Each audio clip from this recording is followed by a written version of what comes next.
No, I didn't know anything. I just got off the bus, and a lady in South Carolina gear literally grabbed me getting off the bus and said that there was a young man that was in a hospice situation that just wanted to see me.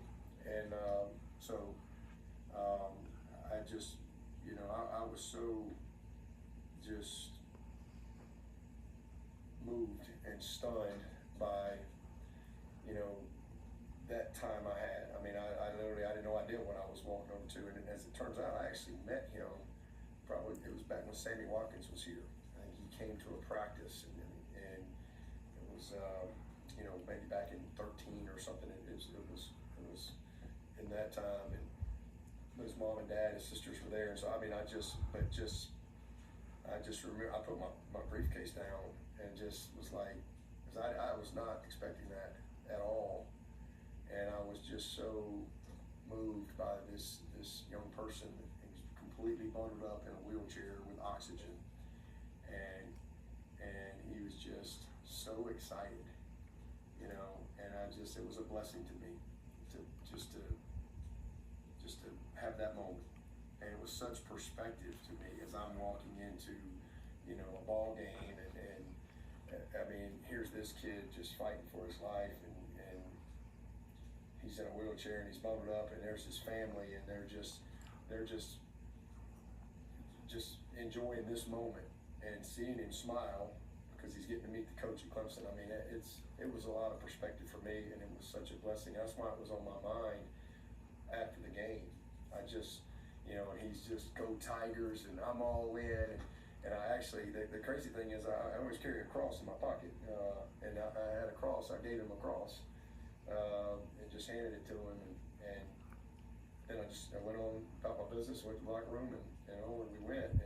But it really was something I actually thought about during the game, and it was on my mind after the game. And then I get home. I don't even know it was late. It was late Saturday night. I got a text message from Ren Wyndham, who used to work here with us, and I guess she must troll Facebook or something. I have no idea. I don't have Facebook, so she sent me something on Facebook, and I was like, "You got to be kidding me!" He had just passed like an hour earlier, and I mean, it just took the wind out of me. But it also, again, it really blessed me that I was able to just have a moment with this young person, see him smile, see his family smile, and I guess they said he heard me call his name out at the press conference, and I just have a lot of, I just know that he's in God's arms. I just know that, and I prayed for him all week. I've prayed for his family, prayed for him this morning, as a matter of fact. And I just, again, it's a lot of perspective that, I mean, real life for a lot of people. And, just my thoughts and prayers continue to be with his family.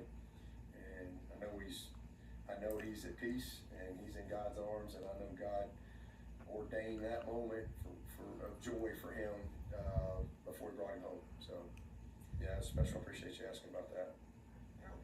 Did you say we're going to go win this game for you? I did.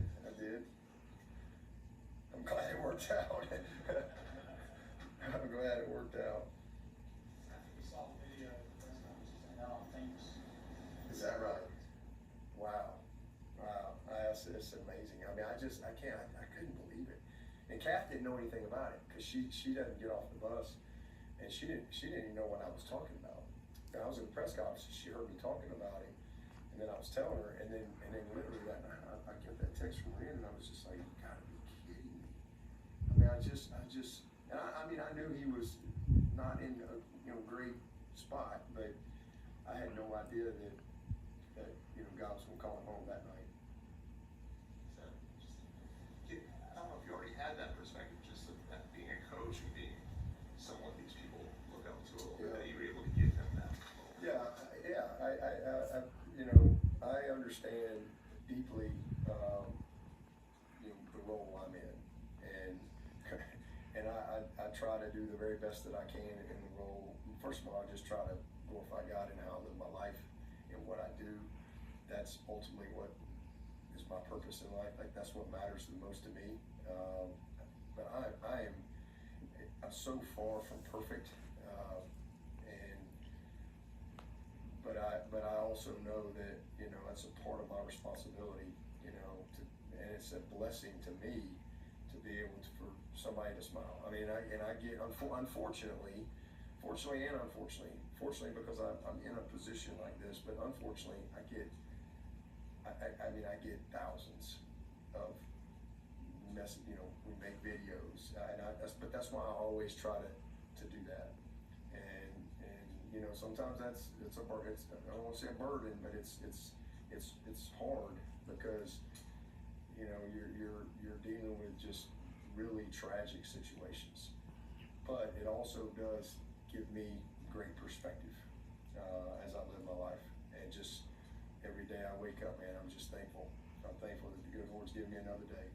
And I think at the end of the day, man, if we all have our health and those around us are healthy, man, what else can you ask for? What else can you ask for? And you just don't have to, as soon as you start to feel a little sorry for yourself or this and that, you don't have to look very far to see real problems, real life.